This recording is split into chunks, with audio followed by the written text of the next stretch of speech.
you said we will give them no quarter, no mercy. In order for no quarter or no survivors is a war crime under the Geneva Conventions. You understand that's murder. Do you stand by that statement?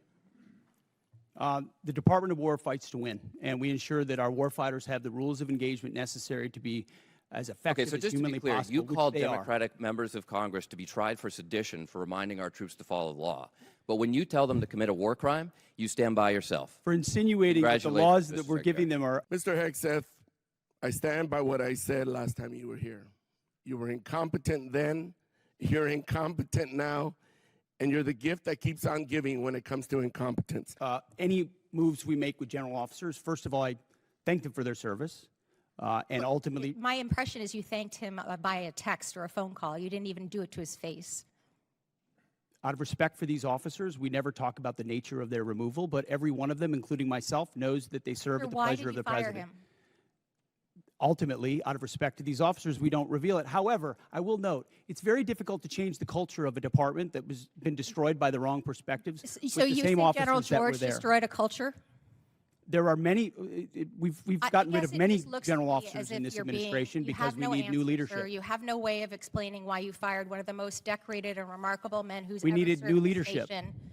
That's and my so answer. your answer is a very immature way of responding to my request. The issue in front of this is whether the decision to remove General Randy George strengthened the Army or created an avoidable disruption during an active operational period.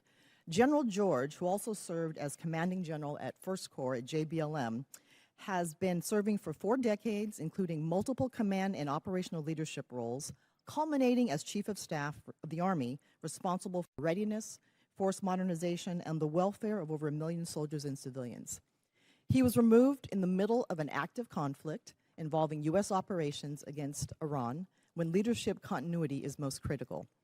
Public reporting indicates that General George's removal may have followed disagreements over Army personnel matters, including concerns regarding withheld promotions. So my question, Secretary, is this: what specific national security risk, mission risk, or leadership concern did General George present that justified removing him in the middle of a conflict, or was he removed because he challenged some decisions? And I guess my question is this about loyalty to Trump, or is it about what's good for the mission?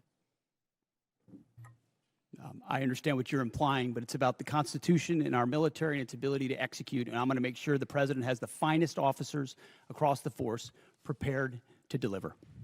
So this committee funds weapons, readiness, recruiting, professional development, and leadership pipelines. But no amount of money can compensate for a force that may lose trust in the fairness of advancement. And this is fairness. We believe in merit. We have always had a merit-based system. That's not the argument. No, we have not. Not under the Biden administration, we did not. It became social engineering, not merit, and we're fixing it quick. No, it did not. It did not.